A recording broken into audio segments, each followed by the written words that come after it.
Ladies and gentlemen, Mama's Boys podcast. Today, our guest, a longtime friend of mine, the king of human optimization himself, the host of Onnit's podcast, former UFC fighter, open-minded human, super cool guy to chat with, cool guy to shoot the shit with, Kyle Kingsbury. I think you guys will really enjoy the chat we had with him. It was long-winded. We went here nor there. We dug into a little bit of everything, kind of how to open your mind, Burning Man, things unfamiliar to myself. He literally just got back from Burning Man, had some really cool stories, and really shared kind of the depths of what Burning Man may be for you or how it could help a lot of people, how it's such a unique thing on this planet to be able to open your mind. And it's not just a party. It's ways to feel free. It's way to almost find confession or some reconciliation within yourself. So turn up the volume, rating and review. Let's dig in, ladies and gentlemen, Kyle Kingsbury. I have a little bit of apparel, and like years ago, we released a design called Alpha as Fuck, with like a line, but it's like kind of tongue-in-cheek, like it's one of the stringers where it's like, yeah, you wear it, it's not like, whoa, I'm fucking alpha. It's like, it's kind of recognizing some of the absurdity of it. But a lot of people then cropped up with imitation ones that but they're serious. They're all serious. Yeah. Like if you're alpha, you don't have to call yourself alpha. Like it's all just kind of. So obviously coming on it, I had to start refollowing the Swole dude and getting to know him. I don't know if you guys heard him on the podcast. I had an episode with him not long ago. Fucking incredible. Dude learned how to make DMT. He made it he smoked DMT every day for over a year until he stopped getting visuals. And then he was like, all right, I think I fucked my brain up. I got to stop. Yeah, well, he's almost tongue-in-cheek too. We're like, I don't know if he meant it, but like you meet him, he's kind of a normal guy. He's doing kettlebells. He's doing legitimate training, but the name Primal Soldier is a little. Does that scream legitimacy to you when you hear that name? You know, he knows what he's doing though. Man. Yeah. I mean, he's awesome. I did the kettlebell cert on it, and he was one of the coaches, and it's like a thing of beauty. You know, like once you get to a certain level in jiu-jitsu, you can really see the high level stuff. Same thing with weightlifting. You get to a certain level in weightlifting, and you're like, fuck, that guy moves incredibly. And you understand it even more, Yeah. And same thing with John Wolf. You know, like John Wolf comes in cold. He's putting us through a little warm up, mobility, getting everything loose. And then he's like, it's kind of like the principles of becoming a supple leopard. Like dude just grabs a 48-pound or 48-kilogram kettlebell and puts it over his head. Like it's nothing. Nothing. Cold as ice. And I'm like, fuck. Those things need such skill to do. I saw some of the clubs that you guys have at Onnit, and we have a few of them at the gym. Yeah, that one dude was going ham. And there's one dude. Did you guys see Leo? I don't know. The beard? Leo maybe. Yeah. That's Leo Savage. Yeah. Okay. He's on a different level. Wait, is his last name Savage? That's his Instagram handle. Dude. I only know everybody has Instagram handle. Leo Savage. That's best. Oh, that's so funny. That is funny. Yeah, that's an example though where we just saw that at the gym. And again, if you haven't tried it, you might think to yourself, "Oh, that looks cool," but then you try, you're like, "Damn, this is way more difficult than you think it is." Yeah, it looks so stupid. Same with even like you said, jiu-jitsu, wrestling. I have no background in that, and you're like, "Oh, that looks easy." Like roll around with you, and I'd go out there and I'd fucking tap in like 10 seconds because I have no clue what I'm doing. Same with that kettlebell or the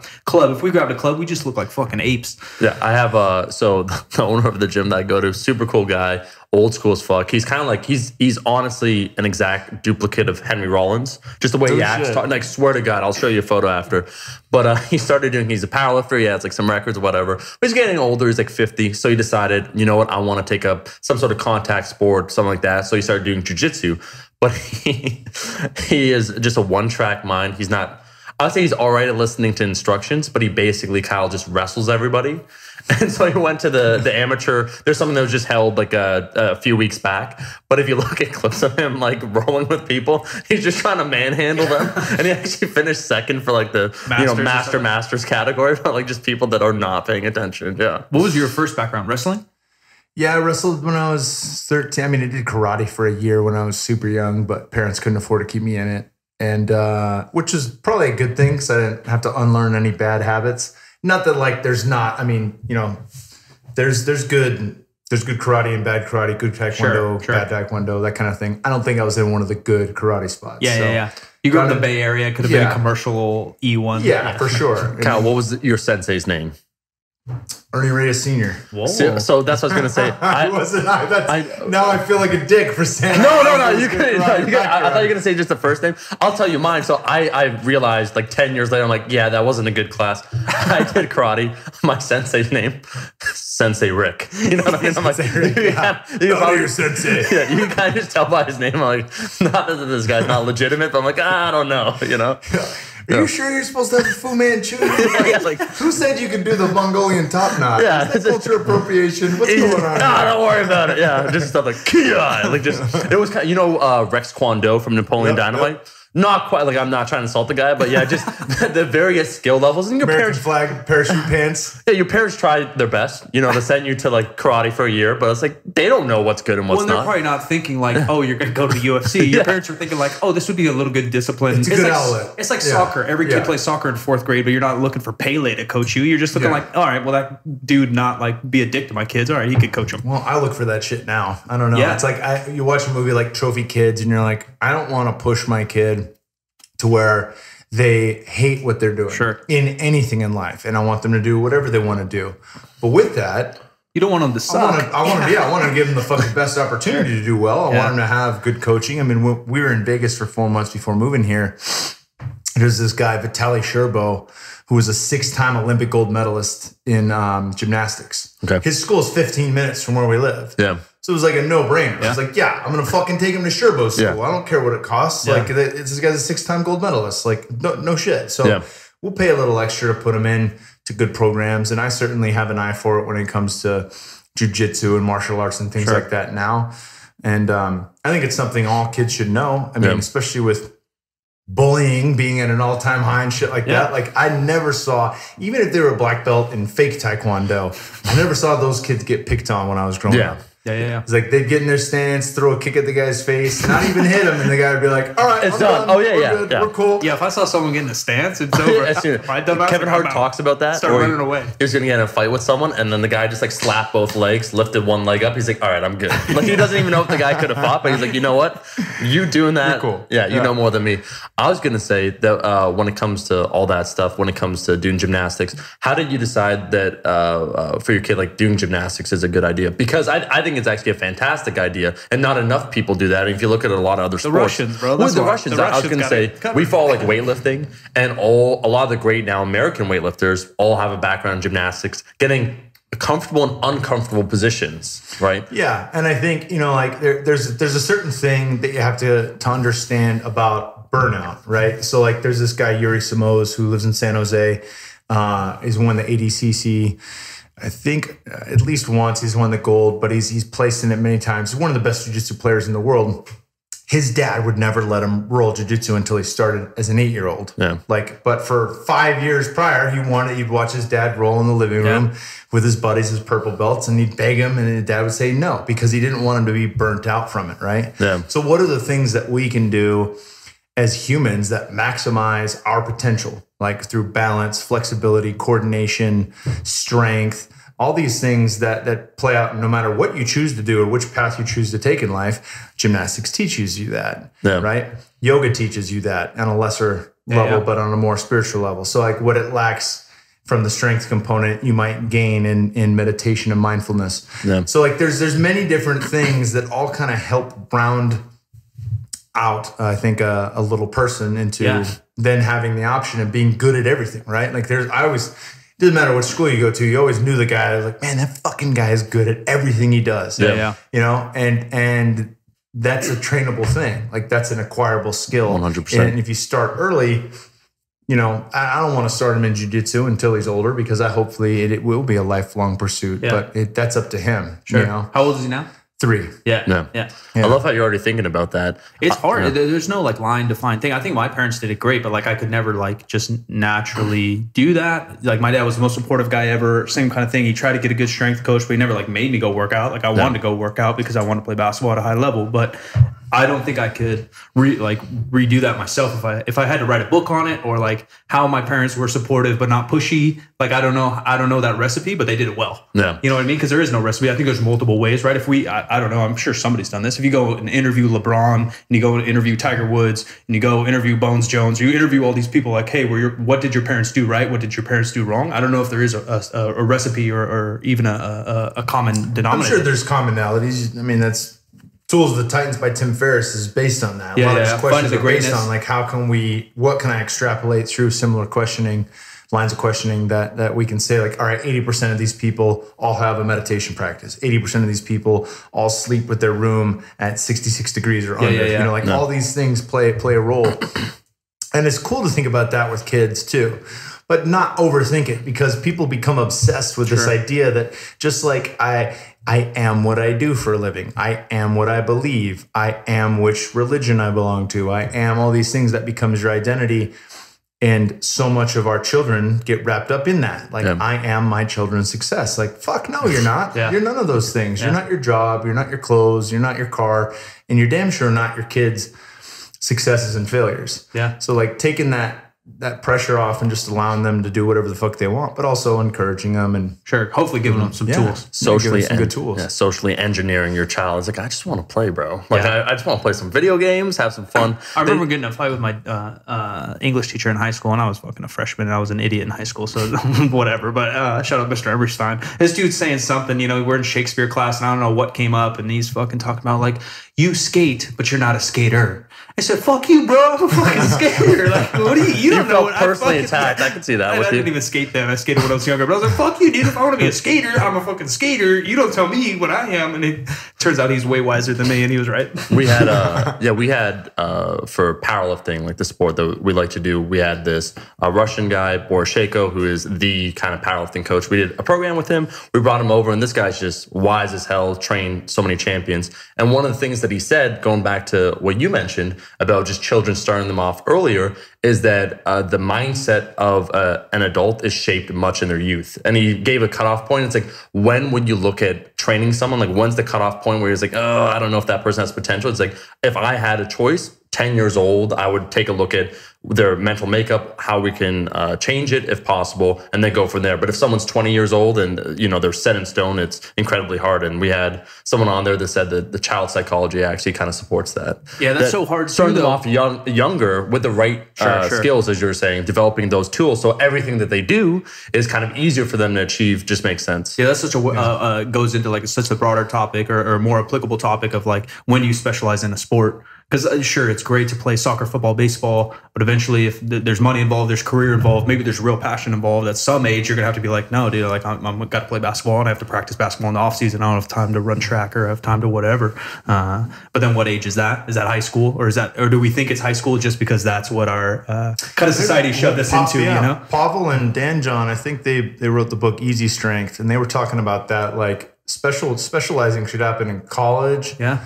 And really there, you should still have a huge focus on cross-training in the off-season so you're not burnt out. Yeah. You know, like obviously the NCAA and different, you know, companies, because it is a fucking business, they have rules set in place where you're not able to do that year-round. But, you know, if you're able to do things that are differently, but they work differently, but they keep your mind fresh, then you can train year-round and really make improvements in the off-season.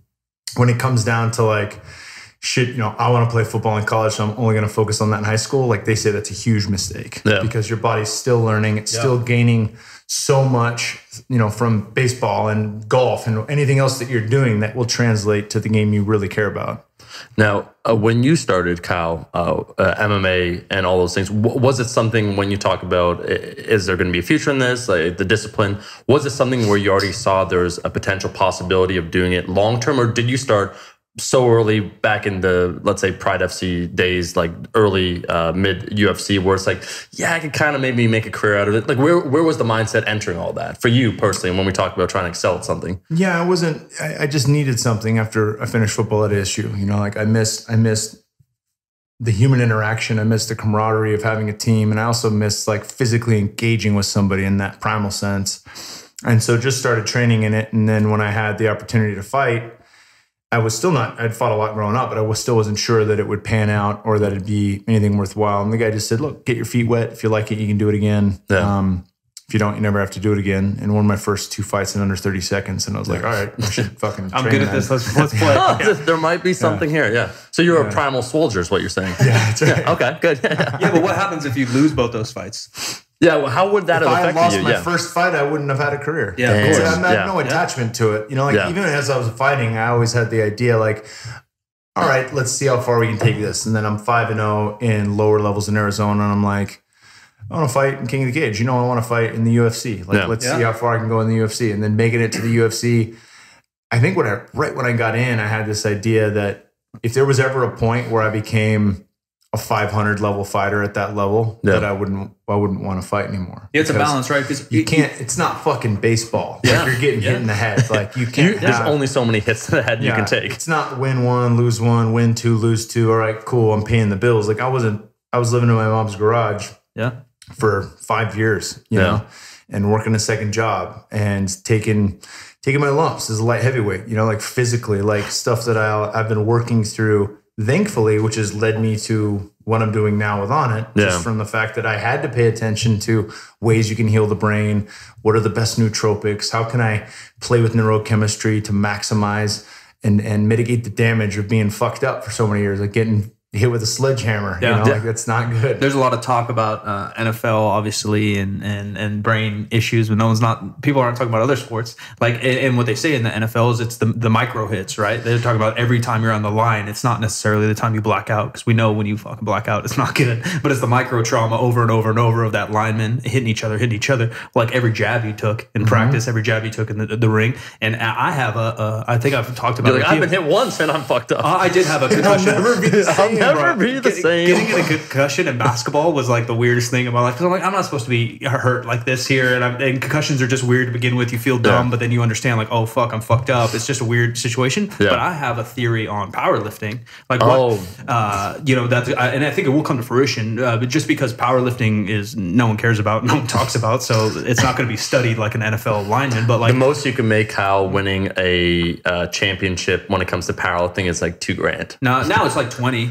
But still, that's number one. That's number one. And it's a weird situation though, where they're paying you out money, but they're definitely not making it back. So it's just like an Uber fan. But that set this one thing up. So there's that. But like that was UFC and MMA and stuff back in the beginning. Yeah, now there's companies behind it, but back then, people, even now, some of the ladies I hear still have to have jobs full time too. But powerlifting, every time you see stars, right, you do a hard set of deadlifts, you're seeing stars. Something like that's got to be microtrauma of some nature. Like oxygen isn't getting up there. Something not good's happening. People pass out all the time when they do deadlifts. My coach Jesse Burdick would have the bench sitting right behind him, and I was like, "Why is he always deadlifting that bench behind him?" Yeah, you're gonna fall. Fucking take a seat. Oh man, you don't feel have to wait and take a seat. Have you seen some of those videos where like some of those guys, especially geared lifting, just the blood pressure's through the roof, where like they'll do a set and then they're just bleeding out of their like face. They sit down and they're just like. They don't know where they are for 5 minutes. Face is like, purple. oh shit. Face is purple from blood pressure. That can't be good for you. Yeah, that's not good for the brains. Yeah. I was going to say, going back to that, maybe what are some things that outsiders wouldn't understand when it comes to fighting and just taking those hits where you said you wanted to optimize, obviously, the brain chemicals, everything that you had to go through being a fighter. Just what are some things that people don't realize about being a fighter maybe and taking those hits? Well, I mean, that's. I'll try to break this into two answers. You know, things that people don't realize as a fighter that more fighters are talking about is, you don't make shit for money. You know, you see Conor McGregor with a fucking Bugatti, and you're like, damn, these guys got it made. You know, and then there's a fair amount that still have second jobs. It's not just the women. Yeah. I mean, there's a lot of guys that make $8 grand to show up, and $8 grand if they win. That's 16 grand. You fight 3 times a year. Then you're paying 10% to your coaches, 10% to management. Then you pay the IRS. You're making less than a teacher does. Maybe you're a trainer. Maybe you even have a nutritionist if you're taking this thing serious. Yeah. And back in the day, you used to be able to get sponsors like, oh, hey, this nutritionist is going to sponsor me. In exchange, I'll promote them, have their website on my fight shorts, this chiropractor or massage therapist, fill in the blank cryotherapy place, you know, and then now we can't do swaps like that, right? Or I shouldn't say I'm not in the game anymore, but it's definitely changed quite a bit. And I think that's it. You know, there's nobody that's pushing. I mean, nobody's pushing themselves harder physically, mentally, emotionally than a fighter is because of what they have to sacrifice for that. For sure. Yeah. And it's pretty cool to see it. I'm still a huge fan. I want to see the sport change. In what way, Kyle? Well, hopefully it will. I'm a part of a class action lawsuit with Kung Lee, Brandon Vera, John Fitch, and my man Nate Quarry, and a few others. Yep. And if it all goes through, like, it'll change the way contracts are made. It'll change. Nice. All the act should apply to mixed martial arts. Are you trying to figure out kind of like a players association, like every other league has? It doesn't need to be. We don't need to unionize or any of that shit. If that happens, cool. But to have collective bargaining, to have some type of MMA, PA. Yeah, it's about time. I mean, the NBA has something like that, right? Everyone has someone. Fucking went through these. All the major sports had to go through it. And really, like you should have the ability to leave something on the table when you're done. Like to know, like, hey, I fought for this thing and I put a little bit away, and I have health insurance where I'm not just fucking out on my own figuring shit out. Thankfully, that's not the case for me. But I mean, a lot of fighters. People ask, like, why does this guy fight? Why does Dan Severn fight? He's fucking 50 something years old. He's almost 60. Why is he still fighting? He's broke. Yeah. Why is Phil Baroni still fighting? Why are these guys still fighting? They've got nothing else to go to. Like you said, like, what do you think it is? Bottom 50% or whatever? Because the UFC's turnaround's really fast now too, because there's talent everywhere. You lose a couple fights, you're out, right? Rather than in the NBA, there's minimum contracts. Like, if you're the worst NBA player, you're making $300K a year. That's still life-changing money. $300K a year is really good money. If you're not a dumbass, that can last you 10 years. But in the UFC, like you said, if you're making $8,000, like, that's not life-changing money. That's and you're not the same. And you're not the same after the fighting. Kind of what you're saying when it comes to maybe the mental makeup, like how just beat up you get, all those problems. But if you can calculate hours of training, that's well below minimum wage. And obviously it doesn't always work that way with jobs, but if you did some math, you're like, all right, well, I just made $1 an hour because I had conditioning, I had jiu-jitsu in the morning, and I had fucking boxing at night. Like, that doesn't work. That doesn't work for life. Yeah. So when you said the 2-part answer for that, like, what are some? Yeah. Part number 2 would be. Shit, let's see here. Well, we got the field of nootropics. I gave a talk on cognitive optimization at PaleoFX this year. And we'll see if I can recall this. Here's the funny part: as I try to give this grandiose, this shitty rendition of the speech that I gave at PaleoFX while I have a fever and I just got back from Burning Man. We're all the fucking drugs and had not slept. So everything that you would not want to do for cognitive function, I did. Right? Yeah. Now give it the speech of your life. Okay. So with that being said, millions and millions of fans. Cue Lose Yourself by Eminem. Disclaimers out there. There are things that we know work for sure, right? Nootropics work. You take Alpha Brain, 2 double-blind studies show that it work. Obviously, I work for fucking Onnit, so you guy works for Onnit. Yeah, whatever. Like, all nootropics work. You know, I used to play with a lot of the different racetams, like phenylracetam, piracetam. I was talking with what's his name? Bill Romanowski. Okay. Bill Romanowski's had many concussions. He's one of the hardest hitters to ever play the game. Dude takes 20 grams of piracetam a day. I think he takes some other stuff too. From what I hear of his books. Yeah, but I'm just saying, like, from a nootropic standpoint, the general dose would be like 1 to 5 grams. So 20 grams is just ridiculous. It's probably 1 to 2 grams more like it. So 10 times that amount. And things are scalable. A lot of the nootropics have little to no side effects, but one of the things that I've noticed with nootropics, because through self-experimentation and reading a lot of the science, is that does this leave me more whole than when I started? Is kind of a rule of thumb. And I use that with all drugs or anything that I put in my body. And so there's a number of racetams and stimulant-based nootropics like modafinil, things like that work really well when you take them, but when you stop taking them, there's a backlash, right? Yeah. And is that what we're looking for? No, that's not what I want, because obviously that's causing some type of change where my body's trying to create homeostasis and doesn't like what's happening. It's trying to calm me the fuck back down. And, I don't get that with Alpha Brain. I don't get that. I mean, I have worse, reactions from coming off of caffeine than I do from coming off Alpha Brain. Yeah. So there's things like that. Nootropics are a big one. Hot and cold therapy is huge for lowering systemic inflammation, increasing BDNF. Cardio is good for increasing BDNF. We think of BDNF as like the brain's growth hormone, right? Yeah. So create new neurons, strengthening the synapses and all the connectivity. Like, there's a lot of things we do as athletes, and we just think like, I want to fucking deadlift more. I want to lift more. I want to run further. And we don't realize like all this shit works for the brain. Yeah. Everybody's like, cardio's heart-based. Like, cardio is for the brain too. Yeah, absolutely. There's a lot of cool ways that if we think about movement too, like one of the ways that I help the brain work more efficiently is by stimulating the limbic system. So if I'm sitting all the time at work and I'm sitting at home and I'm sitting in my car, I'm not moving blood through my body. I'm not moving oxygen or nutrients through my body. So my brain's going to get less. But if I have a standing desk, if I take a walk every hour on the hour. Get some sprints in We somewhere. apologize for this being a seated podcast, Kyle. No, it's all good. You know what? Kelly Starrett said he's going to send me out a whole standing rig. Oh, like his one that yeah. Uh-huh. And I was like, I don't know that Aubrey would dig that. And he was like, we'll get him a stool. And then he could stand or sit. And I was like, all right, that might work. That works, yeah. But all the stuff that you're trying to fix, or you're talking about making the brain, is all based on kind of the CTE stuff, yeah? Yeah, it's based on CTE, and it's also just based. I mean, a lot of it came from books like Grain Brain and Brain Maker by Dr. David Perlmutter. And just death itself is just our brain getting the dying. Complete Guide to Fasting by Dr. Jason Fung and Jimmy Moore. Like, there's a lot of science in there on how these things like fasting and intermittent fasting clear cellular debris and strengthen the brain. Autophagy. With clearing out cancer cells. Like, you're not just getting rid of cancer, you're getting rid of amyloid beta plaque. You're getting rid of things that slow you down, that cause Alzheimer's, Parkinson's, dementia. Yeah.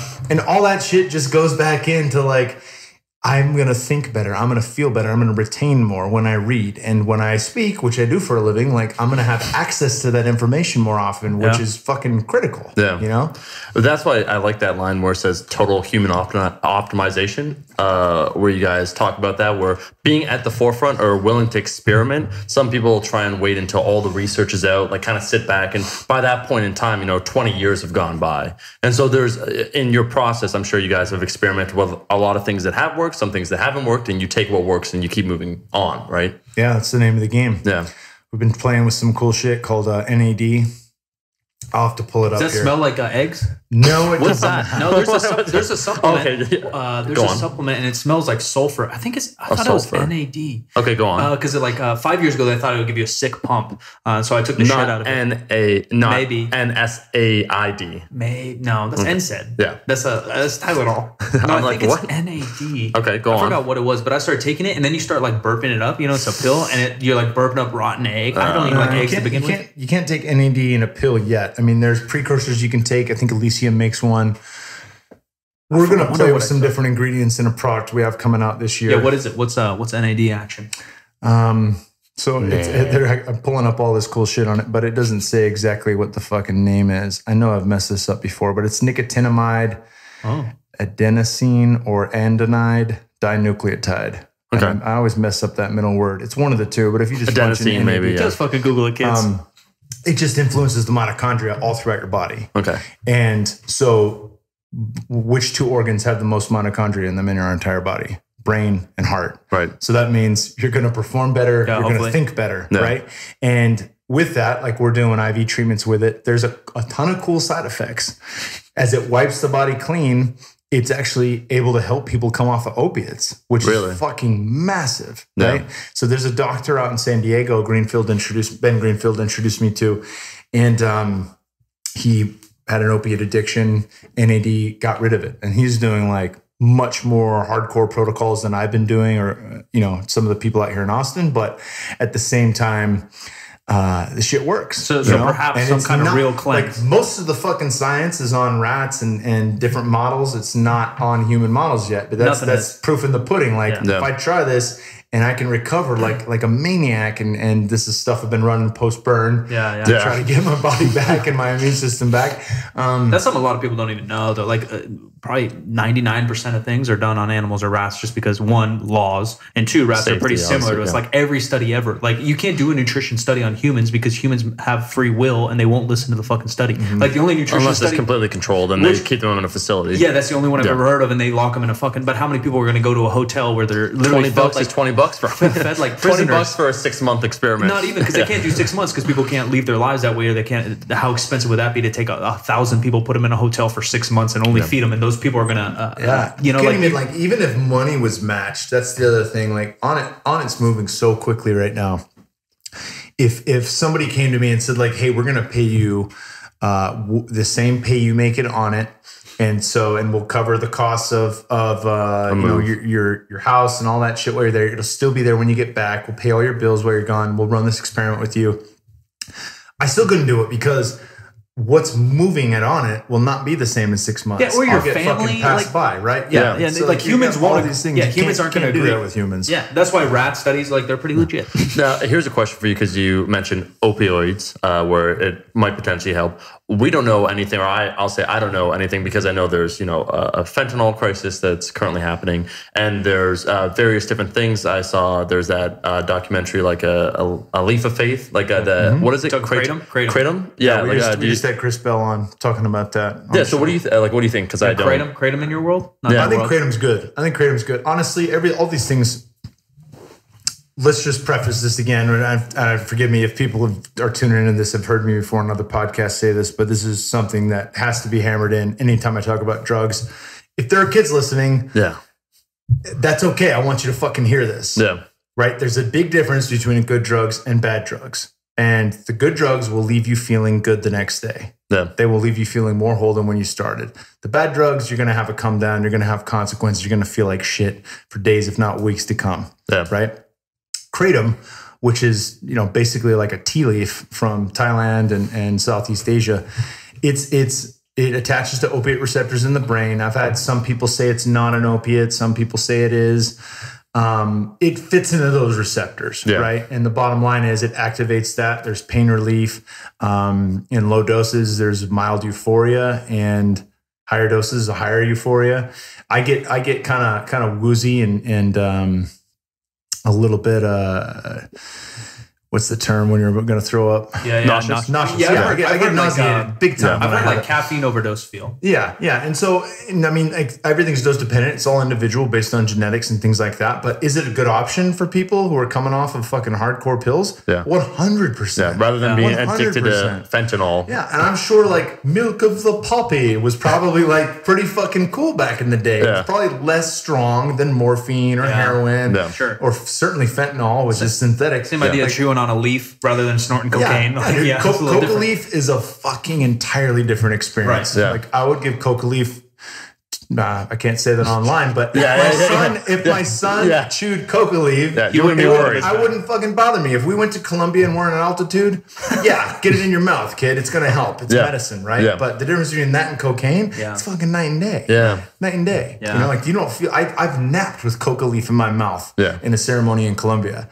You're not napping on cocaine, a fucking line of cocaine. You're not taking a fucking nap. Well, that's how you keep mentioning now, Cal, how like, man, I just came from Burning Man. I had to take this stuff just to recover. Now, talk us through this whole process of going to Burning Man, what it's about, where we've talked about trying to take drugs that leave you with a net positive. So you take them and then the next day or whatever, you feel better, overall net positive. What is Burning Man and why did you need to recover for so long? Well, Burning Man is whatever you want to make of it. And that sounds kind of cliche and weird, but I mean, think of it as an adult Disneyland. That's one thing during the daytime and a fucking completely different world at night. Okay.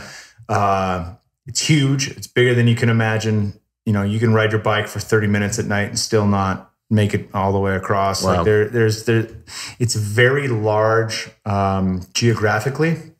A lot of people, and there is the most crazy art you've ever seen, like $600,000 million art pieces that they burned to the fucking ground at the end. Wow. Like everyone's putting into this. You don't spend money on anything. It's obviously it costs a lot to get there, but once you're there, it's all barter, trade. It's about giving. Nice. And what's the ticket?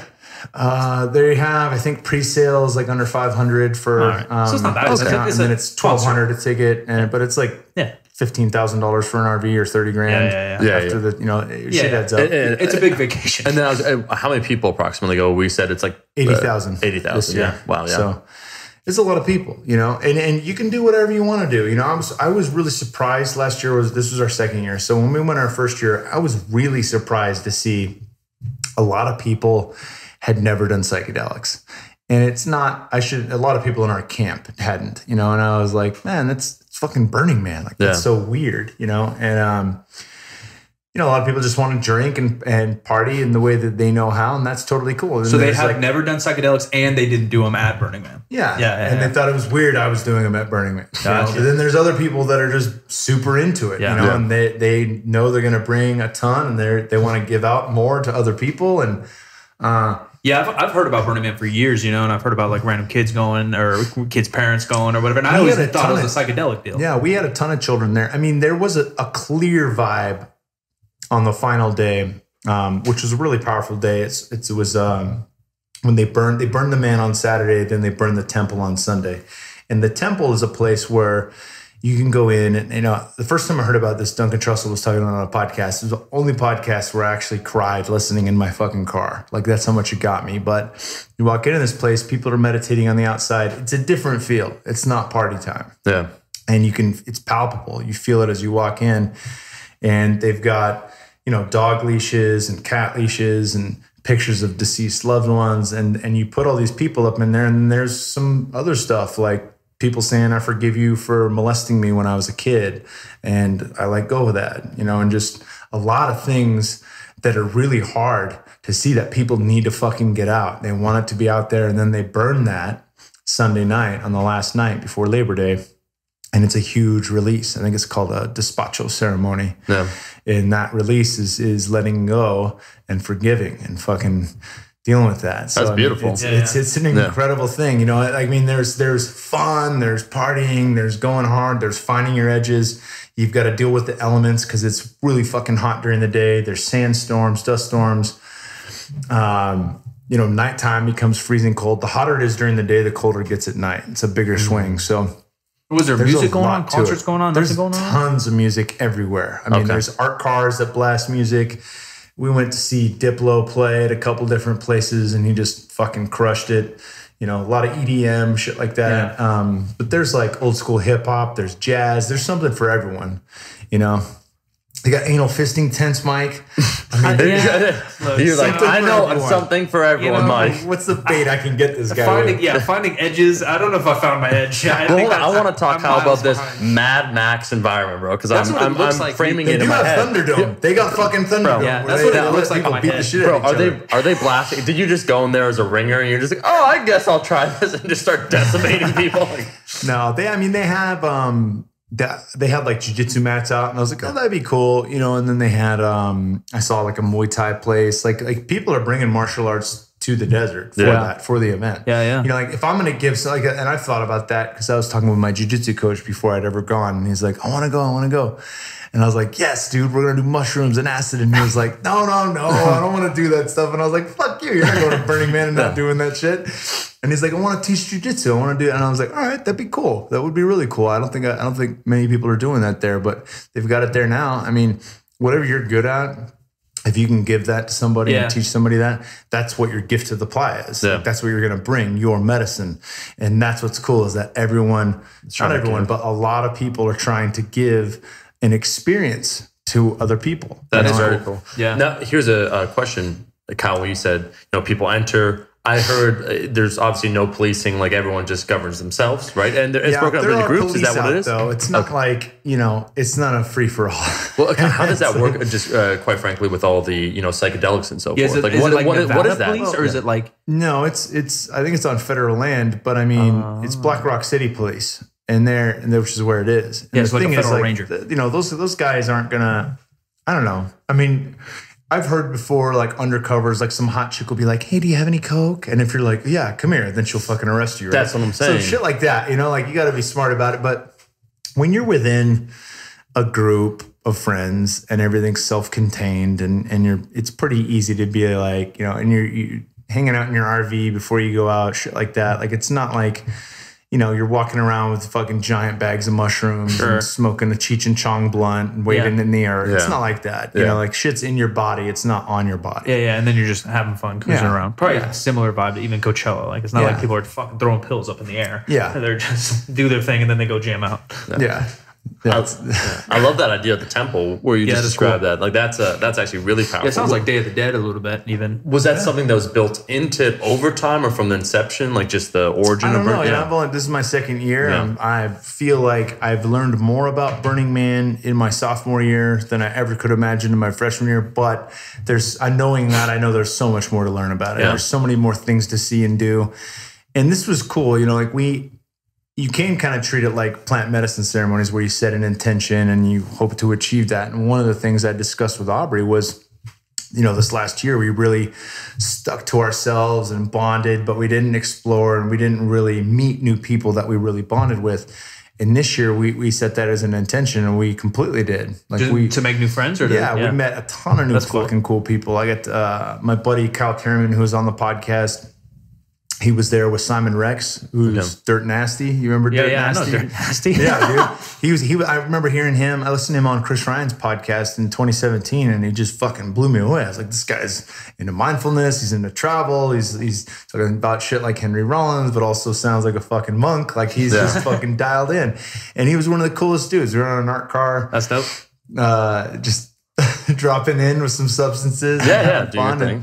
It was really fucking cool, to experience with, people outside of the group. And there were days where it was just pure bliss, and there was other days where it was a lot of work, and it's hard, and the difficult physically, difficult emotionally with the group dynamics, and have my wife there and our dynamics and growth from that, right? You only gain more and grow through the stressors, through the challenge, right? You're not getting stronger just lifting the squat bar. Yeah, it seems interesting to me because it's gotten pretty commercial, I feel like, right? Like you said, Diplo's playing there, right? And I'm sure Diplo may be a spiritual guy or whatever. He might be a cool dude. But if Diplo's playing a concert there, it seems it's gotten pretty commercial over the years. I don't know how long it's been around, but at least, 15 years, maybe more. Yeah. Do you think there's anything, and I know you're kind of new to it, but do you think it seems like a weird dynamic of like college kids from UC Santa Barbara going there because they hear Burning Man's dope, rather than someone like you and your friends from work and your family and your wife going to with some kind of intention? And I don't think everything in life has to be that deep that you need intention. That's what's cool about this, is that you can go there for whatever reason you want to. Like you don't have to go there because you want some kind of spiritual growth. You don't have to go there because you could just say, I want to get drunk every day and party, or I'm not going to do any drugs. I'm going to go there and just fucking hang out in the sunshine all day long and be in bed at 9:00 each night to watch the sunrise. Now you're talking my language. That's totally cool. Like there's an experience for everyone, and radical inclusion is a part of that. Radical inclusion is one of the tenets of Burning Man. And so to understand that, like, all right, cool. I know you're going to bed at 9. You're going to be up early. Maybe we can hang during the day. Maybe we'll go get a lift in because they got a little Black Rock City gym. Love it. Out there. People are just fucking lifting in the scorching heat and shit. So I think understanding that, like, there's not, everyone there is a human. So there's obviously going to be flaws and things like that. But with that, there's no real desire, like, gosh, I wish everyone would do the same fucking thing. I wish everyone was as down with Diplo as me. Like, no, dude. Like, that's what's cool. You don't like Diplo? You don't go fucking see him play at Question Mark. You don't go see him on the art car. You go to somebody else that you like. You go to the jazz place. Now we're talking. You don't want to drink, you're gold. You don't have to do that. Go to the anal fisting tent. Mike's like, whatever you want to do, you can do it there. Mike's not just realizing it. When you go to Burning Man in 2019, bro. You hear the words and you understand it, and then you hear the words and you get imagination, and then it's different, It's unlocking things within you, and maybe that's what Burning Man will be for you. Look, I judge no one, but it's not me, all right? I'm saying, man, it's hard to describe until you're there, and then when you see it at nighttime and the lights come on, it's just fucking pure magic. Dude, maybe that's the podcast trip, bro. Maybe we go out there and we just interview folks. That'd be sick. Yeah, Doug Trustle's done it before. I would love to chat with folks. This year. Maybe we do that, bro. Grab an RV. I'm serious. It's a write-off. That's the first thing you gotta say. I'm dead serious. I'd probably be the sober guy. Maybe a cold Corona in the hot sun. That's about all I could do, though. Go crazy. Have 2 maybe for you. All right, dude. 2 visits to the anal tent and then some podcasts. I was going to say that you mentioned before where it was in Colombia, where it was the leaf, where it was a ceremony. Tell me just about, have you traveled the world partaking in various rituals kind of like that, or is that part of the process? Because that to me, seeing other cultures is fascinating. That's not even seeing other cultures. That's diving head first. Oh, yeah. Participating. I think that's really cool. Yeah, I do too. Yeah, I mean, I've done ayahuasca in Colombia. I've done it in Panama. I wanted to do it in Peru and Costa Rica and just didn't have the opportunity to while I was there. But more opportunities. I'll probably go back to Spirit Quest in Peru with where Don Howard's place is, even though he won't be putting it on. Long time. We just got back from Peru. So Aubrey and I and my wife and his fiance and a big group of us all went to Peru to work with Don Howard. who's been on the Aubrey Marcus podcast and is retiring now. He's officially retired. Like 30 years working with the medicine. And we did a Wachuma ceremony for 3 days. It's actually up right now on the Aubrey Marcus podcast. But we finished with Vilca, which is a sacred powder you snort. Yep. And it's got 5-MeO DMT, NN-DMT, and bufotenine. And it's probably the most powerful psychedelic I've ever done. Give us even a first, let's take one step back. Give us just maybe a definition of ayahuasca, not definition, but just talk about it a little bit for those people that may have no clue. Yeah, I mean, ayahuasca is a tea. It's generally made from 2 plants, a vine, which contains an MAO inhibitor, and the leaves of the tricuna plant, which contain DMT, and that allows it to cross into the blood-brain barrier so your digestive system doesn't break it down. And it's brewed over, 24 hours. It's a long process. And many other parts from the Amazon, from Ecuador through Brazil, they'll use other add-ins and admixtures. And generally, tobacco, which is a different strain down in South America, it's much higher in nicotine, is also used as an accompaniment with that ceremony. And I've done that a number of times. To me, it's more in Dorian. I don't know if you listen to Dorian Yates on Rogan's.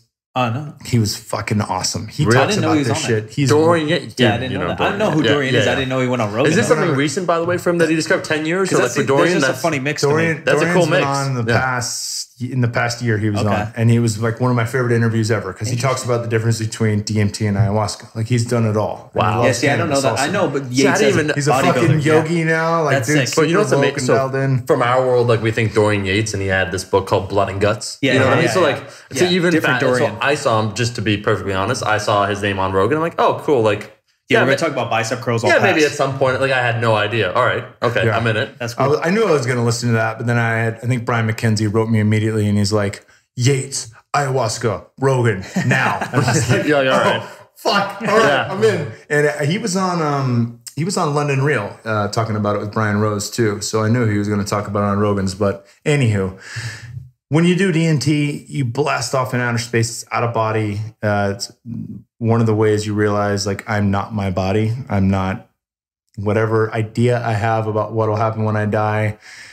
I know it's not going to go black. Yeah. So that's a pretty big hurdle for some people to climb. Is DMT the death drug? Yeah, they think that chemistry goes off in your head when you die. Yep. Well, they know NN-DMT is already in our bodies, and a lot of people who experience near-death experiences report going to the white light, seeing God, being in heaven, talking to dead ancestors and loved ones. Oh.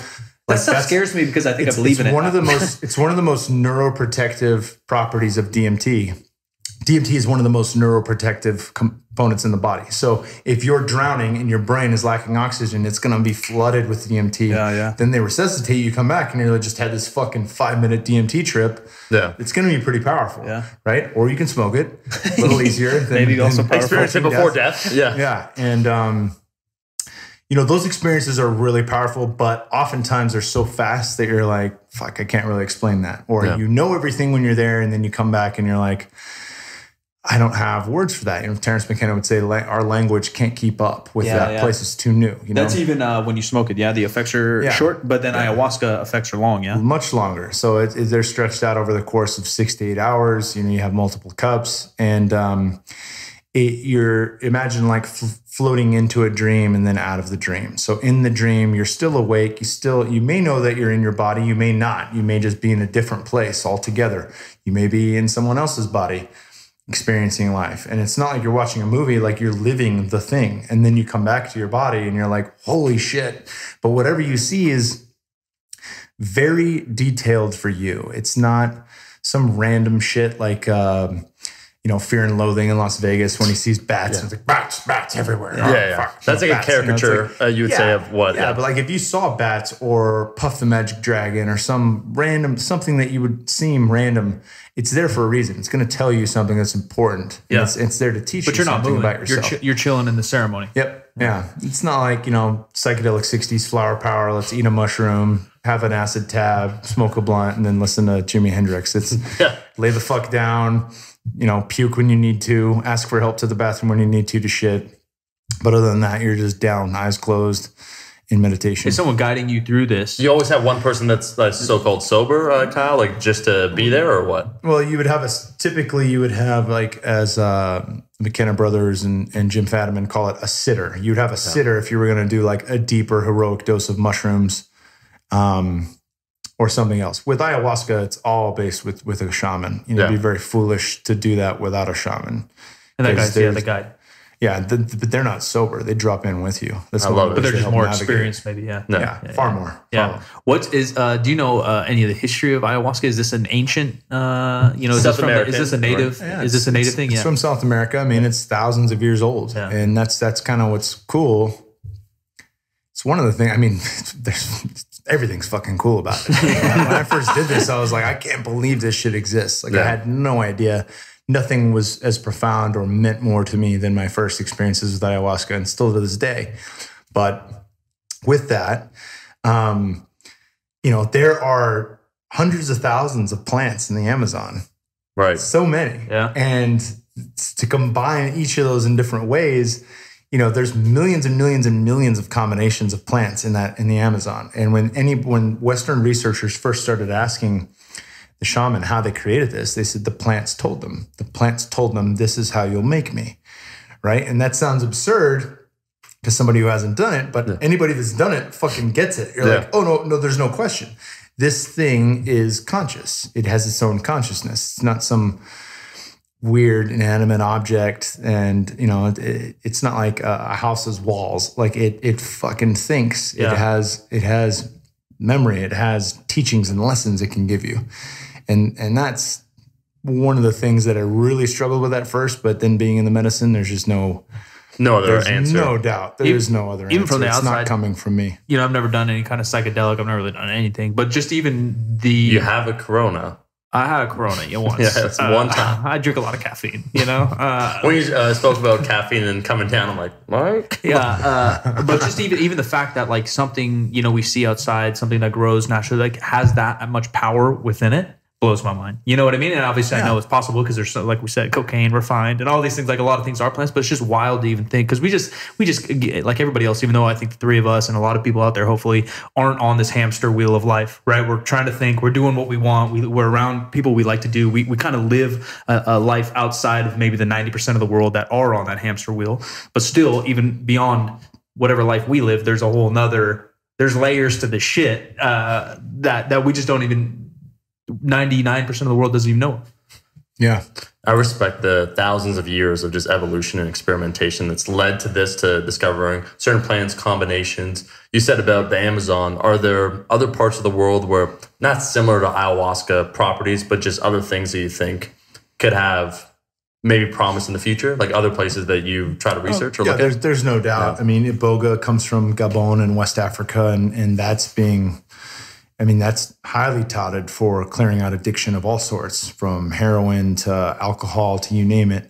And they have clinics now in Mexico and Costa Rica and a lot of places that are fairly close to the States. I think once we get to a place where MDMA is used for therapy, psycho-assisted therapy by 2022 is what Rick Doblin's stating with the MAPS team. I think psilocybin mushrooms will follow soon after that. And then they're trying to legalize some of that in Ibogaine California. And Iboga will. Yeah, I don't think it's going to go through though right now. But at least it's cool that it's on the ballot, but I don't think it's going to go through yet. That's at least a step though, At least it's a step. It's definitely a step in the right direction. But no, most of the thing to be clear here for people that are super anti and don't yet have a working knowledge of the potential of these things is that nobody's advocating for you go into Walgreens, pick up your fucking bag of mushrooms and take off and do it wherever you want. Like there will be clinics, there will be places where you can go, like passages at Malibu, shit like that. Instead of addiction clinics or things like that, it's just going to be a really nice place to go drop in. And there will be professionals there that have done the medicine before that can guide you through the tough parts of the experience and also help you extrapolate what you're learning through that. So it has meaning and it is something that impacts you in a positive way. The MDMA stuff, again, I think for dementia, PTSD, a lot of that stuff has shown some promise. Are they studying that right now in the US? I heard they were, They're but then already in phase 3 trials, and Rick Doblin has received enough funding to where once they get through phase 3 trials here stateside, they'll be able to roll it out to Europe as well. So 2022 is what he's hoping, but we'll have, psycho-assisted therapy, mostly for PTSD. I don't think they're doing it on, they might be researching it, but they're not going to launch anything for brain disorders like dementia and Alzheimer's. Yeah, it just makes so much sense, right? You go to therapy now and you try to talk through some of your stuff, and then they give you pills to diminish whatever you feel, right? Like, why don't we go through and talk through some stuff and give us some substances to maybe heal those pathways, right? And just open you up to a place where you can sit with what you're feeling and actually communicate it to other people in a way that helps you digest it and assimilate it. Yeah, that's why therapy seems weird. In you. You're trying to do that with an hour conversation, and then the other 23 hours of your life, you're taking a pill to push those feelings out, right? To feel numbness. Like, that's the majority of our therapy pills right now. It just literally makes no sense. Much of what we have in the Western world is, well, I'll give you a little bit and keep you coming back for more. The shitty cocaine dealer. Like, let me just that's what I was going to say. Like, or a bad chiropractor even. Like, I want to see you 3 days a week for the rest of your fucking life. It's like, fuck off, dude. Like, what? The good guy will fix you. You know, like the good person wants to fix you, so you never need to go back. And then they think that's a bad business model. But the truth is, if I'm healed and I feel better, I'm telling the fucking world about the person who healed me. Right. So 10 times the business. Yeah, exactly. Well, and why does business always have to just be money? Like, sure, we all want to make money here, but like, why don't we just help people too? You can do both. What a nice sentiment. I just want to help somebody. You know what I was going to say though, Kyle, let's go right into conspiracy theory, bro, about corporate capitalism and pharmaceutical companies. Where do you think there's a concerted effort to try and manufacture certain things? We talked about synthetics like fentanyl or whatnot that may have benefits, but also there might be some big negative consequences where that's pushed to the forefront, as opposed to maybe some of these, I don't want to say more natural remedies, but things that potentially have a lot of good, but either through, legality or whatnot, they're pushed to the back end. And we don't hear about, like, if we didn't speak to you, we wouldn't have heard about a lot of these other things, and they're just not publicly available. You go, like, you don't feel good, you go to the doctor, you see like a shrink, and then someone assigns you something and you're still fucked up. You gotta take that pill the rest of your life. Do you think there's a concerted effort anywhere amongst the pharmaceutical companies or anything like that? Or it's so at the forefront, all these compounds being researched, that it just hasn't come to... Look, there's no doubt that money drives it. Follow the money is it's an easy quote to live by. And I don't know necessarily that it's ill will or let's keep people sick. I mean, maybe it is. I don't know. But the truth is, like, why study a plant that you can't patent? Yeah. Right? Like, so where does this come into with big agriculture and big pharma is let's do GMO crops of fucking weed. And then we can patent the GMO crop that we made in Ecuador. Yeah. And we can, and it's just, you're going to see this shit is just, it's getting nasty. Bastardization. That's what I worry about, pops in my head, is that even if all these things do come to fruition and we find some kind of mix, MDMA, whatever it might be, that can help a lot of different people with a lot of different issues, big pharma, at least in America, is still going to get involved. They're still going to get involved, and the system's still going to be the system. And I don't know if we can get out of that system because, again, they're going to find a proprietary blend. They're going to put their stamp on it, and then they're going to be the ones still selling it to doctors or shrinks selling it to you. The thing that's saving us right now is the internet. As long as we have the internet to communicate with one another and talk about these things through podcasting, YouTube, blogs, things of that nature, we can spread word about stuff that works, and there's whole entire groups. Like, I think clusterbusters.org is a website for people with cluster migraines, which is like one of the worst possible fucking migraines you can have. And once you get them, like, it's like a disease, you have it. The thing that works the best is psilocybin mushrooms. So they have whole protocols on how to grow, how to help your body, what dosage do you need? They need to take it more frequently, and the body downregulates quickly. So there's a lot of do's and don'ts that go with that, but they have that fucking information because of the internet, right? Publicly available. So, like, as long as we keep that, protected the internet, I think we're okay, because more and more people are learning now, I cannot trust my doctor to fix me. I have to fucking fix me, right? Yeah. And if the doctor can give me something I need that'll help with that, cool. But nobody's going to fix me but me. I think that's the real message. Requires learning and ownership and taking responsibility for, look, I'm here where I'm at today because I made some poor decisions. And if I can acknowledge that, now I've empowered myself to work my way out of that shit. But if you just sit back and say, oh, they can't get my dosage right and blah, blah, blah, and all this shit. It's like, no, dude, no, that's not how it's fucking done. Do you see yourself, Kyle, and what you're doing with Onnit, kind of it's counter to the current culture that's out there, or the information, like you kind of said about Burning Man, radical inclusion? Like, do you guys see yourselves as radical from the mainstream with the things that you're trying to do, with the message you're trying to create, or the ways you're willing to experiment to help individuals? Like you gave that example of those mushrooms for those that have cluster migraines, right? Mm-hmm. And only thanks to the internet is that information now publicly available, right? So how do you feel about all that? Well, I mean, it started as a supplement company, you know, got into kettlebells and cool weird shit, and we like the weird equipment. But it's more about a movement, you know, and really just putting good information out there. We have blogs. We've got the Academy online where people can learn how to lift weights. Black Swan Yoga we own, and they have that whole series, Black Swan TV, where people can do yoga online from anywhere in the world and just drop into different things that are going to help them feel better, move better, think better, and get the most out of life, right? So you can look at it as like, this is counterculture and we're pushing the envelope and we're moving the needle and blah, blah, blah. And it's, you know, I mean, some people say that. I get asked questions like that. But I mean, for us, it's just like, this is what we fucking love to do. Yeah. And we're experimenting and pushing the envelope on ourselves in many ways, and then taking that out to the world. And we're seeing phenomenal results. So I think it's more about sharing and lifting and helping people than it is about, you know, us versus them. Yeah. These fucking bad guys are trying to hold us down. It's nothing like that. It's just like, this is what we're into. And there's a lot of people that are into it. Yeah. You know? Yeah, what I like about Onnit and just the culture, even just being here, but I've known for you guys for a long time, I've known you for a while, we've talked on Twitter and whatever, but it's just like the talked on Twitter. The DMs. We're Twitter boys. Yeah, we're Twitter boys. Twitter's cool, bro. Twitter's underrated. Twitter is way underrated. It is underrated. Twitter's way cooler than and I love asses, but I've answered every question I've ever got. Oh, I shouldn't say that. I've answered because you're just going to be flooded then by people. I've answered 90% of my DM questions. Now I have to follow you to get a DM on Twitter, right? Yeah. But I will answer all those questions because I give a fuck. I actually chose to follow you, right? You chose to follow me. So you want to private message me? Yeah. Sure. Yeah, fuck it's the homies talking. Yeah, it's the homie talk, right? Yeah. It's more personal than Instagram, and it's cool because like I've answered a small handful of DMs on the gram that weren't from people I followed.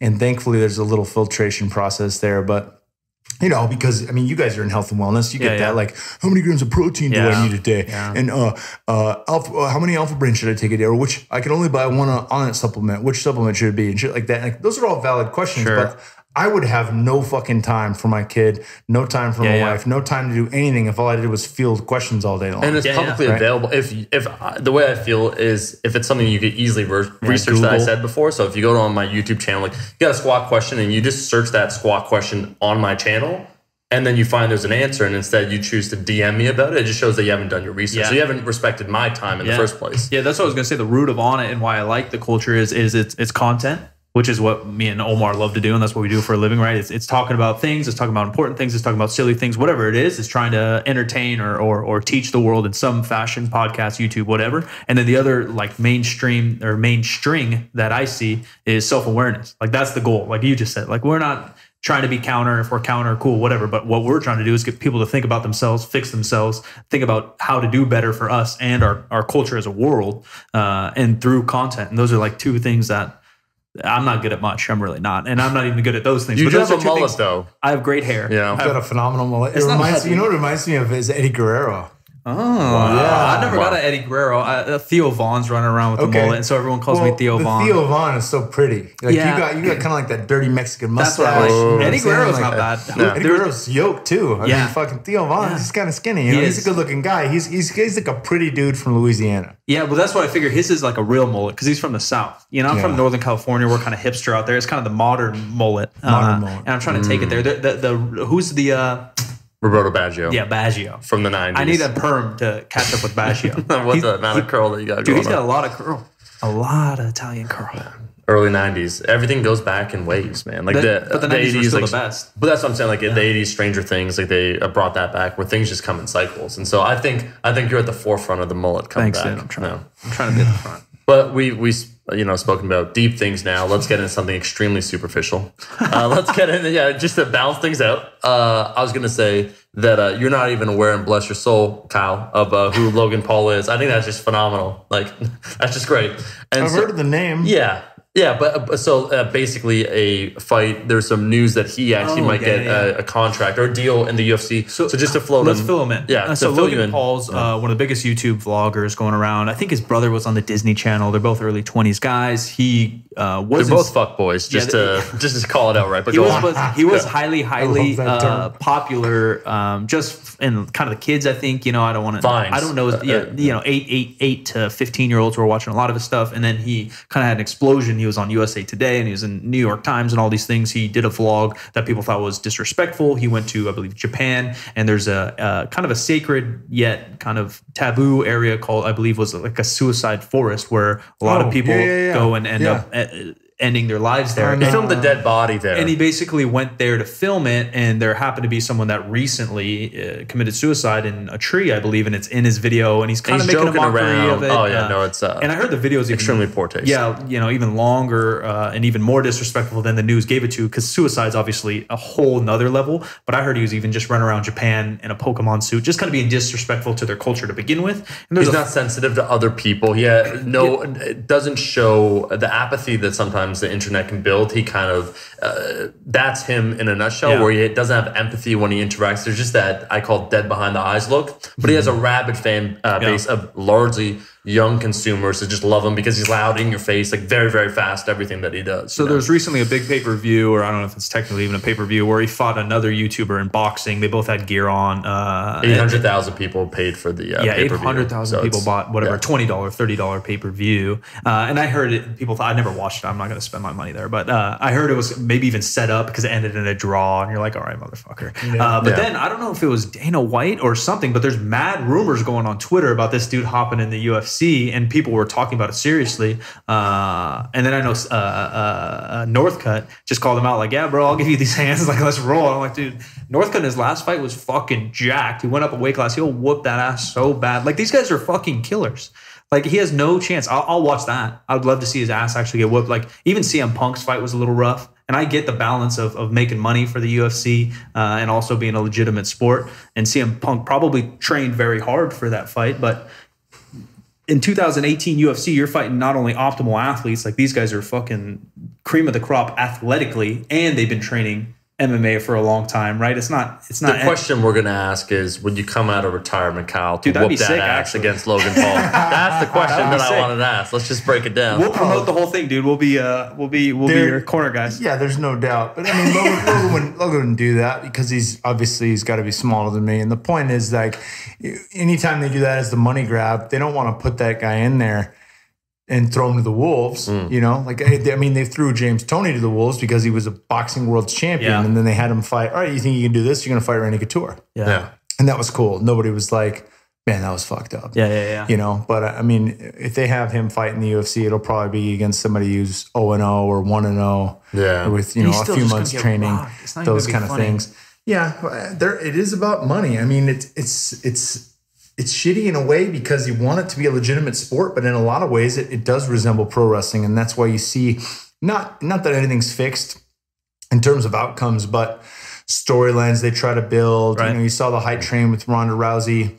Yeah. And not her fault in the least bit, but they hyped her up and built her up as this goddess. And, it just wasn't the case. You can look at that time and time again with other athletes and different people they bring into the sport. They bring in a guy like CM Punk with zero experience, who's old, and like, I get it. You want to fight, but work your way up, man. Yeah, go to a local fight, right? Yeah, he never would have made it to the UFC. And that's that. And I think they knew that. Like, you can't bring in CM Punk to the UFC at 2-2 and say like, oh, he's ready now. Yeah. 0-0, give him some training, maybe. But, the guys he's fought, like Mickey Gall's turned out to be pretty good. He's doing better. But he's not doing great. Yeah, what stops that from happening in other sports? Like, is it the TV contract? Is it because they stay pay-per-view? Because you don't see fucking, we're going to take LeBron James and make him the quarterback of the 49ers. Like, and obviously money. Yeah, I don't know either. Is it because they have a full why do they do it? Why don't other people do it? Well, you're not going to, the NFL is not going to make that. Or John Cena. Why isn't John Cena? He played college football. Like, why don't they we're going to throw him on the Niners and then the Niners views go way up? Like, why isn't that shit happening? Money? Well, that's not, I wouldn't say it's not as easy of a one-to-one. Like, John Cena did wrestling. Wrestling can translate potentially to some fighting. Cena played college football. Oh, that's what you're saying. And so why would the NFL try to play a publicity stunt? Is far more. Yeah, but he might be absolute fucking garbage. I played college football and I'd suck ass in the NFL. Yeah, but so CM Punk too, kinda. Yeah, no, not kinda. He for sure sucks. But the point is, like, he's a draw, and you can have it's money because it's a singular event. That's why I guess maybe CM Punk's on the field. It's a team. They're gonna fucking fire that coach in a heartbeat. If they put CM Punk at cornerback and he's playing 16 games. That's an issue, right? He might get 16 losses. He might get 2 games in, and then they're like, "Where are you going to throw the ball? You're going to fucking throw it at Punk all day long, right?" I guess just because it's singular.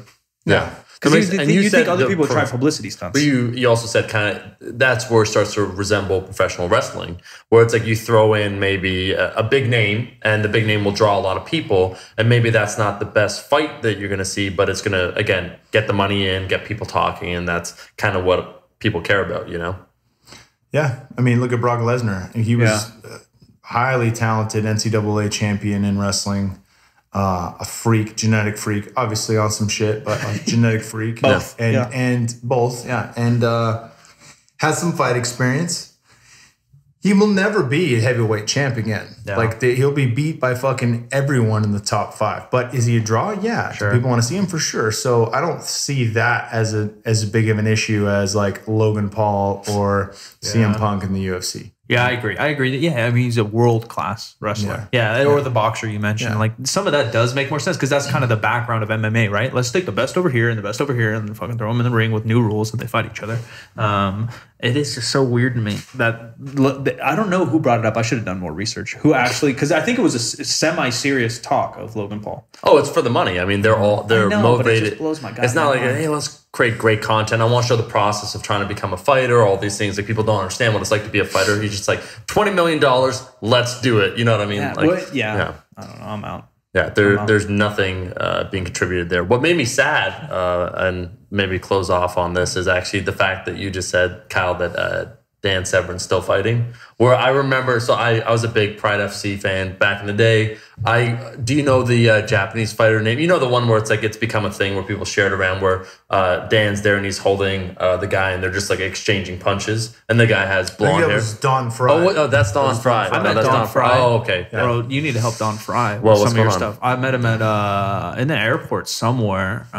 He just doesn't seem good. Poor guy did not seem healthy, dude. It seemed really bad, like worse than I've ever seen. I've met a lot of fighters, older generation, younger generation, guys that are right in the game right now. Like, that boy's been rocked. Here's the thing to understand though, and why I can let this go and be like, it's okay. Everyone walks their own path. True. You know, Don Fry gets to choose, you know, if he wants to fucking drink 12-pack of Coors Light and eat like shit, he can do that. Yeah. You know, like, if he wants to fucking watch fights and get worked up and pissed about the good old days, that's fucking cool. He can do that. That's his experience in this life. Yeah. It's not for me, you know, to be like, oh man, I want to get you healthy and I want to do this and you'll get the most. It's just sad to see. No, dude. Like, you got to fucking want it. Yeah. And if you want it, then we're here for it. But if you don't want it, like, cool, do your own thing. Like, I shouldn't be bothered by it either way. Just like, if you never want to take psychedelics at Burning Man, it shouldn't bother you that that's what I do to get down, right? Like, it shouldn't. Like, it's no big deal, right? It doesn't affect you. So, like, that's kind of my take on things like that. Like, there's a lot of fighters, there's a lot of guys in the NFL that I'd love to help out, but it just makes me sad. You got to want it. It makes me sad to see like extreme stuff, like extremes, like even extremes on the psychedelic side. Like, I don't care what anybody does because, like you said, it doesn't affect me. But if it's an extreme and you're fucking gone all the time, like, all right, now you know, I want really back in. I want everyone to have I want people to be happy. That's all. That's what you said. Poor Don looked a little sad. Poor Don looked a little unhealthy and sad. Let me ask you this, Kyle. What's next for you? You're making all these moves. You're doing this research. You're presenting. What would you like to do in the future? Like, where do you see yourself? That's a good question. You know, I really, I've only been on it for a year. So, getting my feet in the ground here in Austin and feeling comfortable in my shoes, knowing what, really ironing out the details of what my role is and what it's become. I think that's been the focus in this past year.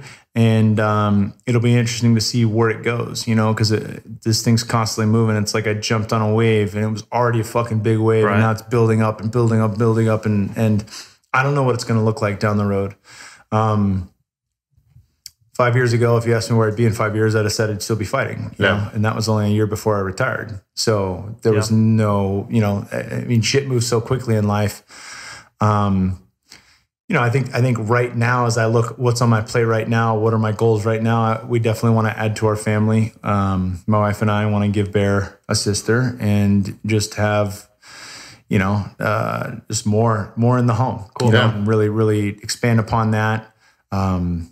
Purchase a house instead of renting, which I have been, and just, do some grown-up shit. Settle down a little bit. Cool. And really dig our feet into the ground here. And I think with that, the work stuff it's awesome because I don't have to think of everything. Aubrey's got a fucking amazing mind. He's constantly thinking of new shit. He's bringing me stuff. He's like, hey, find out about this thing, and okay, I think it would go great with this thing that ETG and I found out about in New York. And we just start fucking piecing shit together.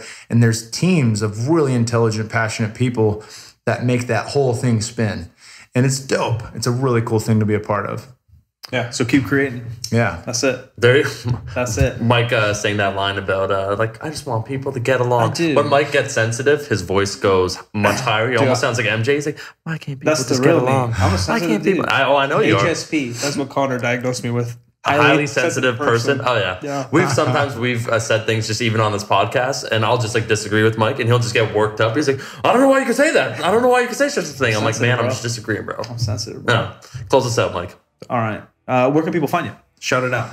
Online, you can find me at Kingsbu, KINGSBU on Twitter and Instagram. I don't really go on Facebook much anymore. Yeah, place sucks. Of course, at Onnit, Twitter, Instagram, and Facebook. I was doing some Facebook Lives every couple weeks for Onnit from their main page. Might start running that back towards the end of the year, but and then the podcast, of course, we just got a facelift, new name. It's Human Optimization Hour with Kyle Kingsbury.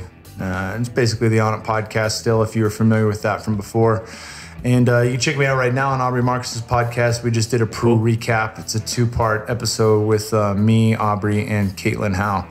Awesome episode. Very cool. Check it all out, guys. Do us a favor. Give us a rating and review. Mama's Boys podcast every Tuesday and Friday. We'll catch you on the next one.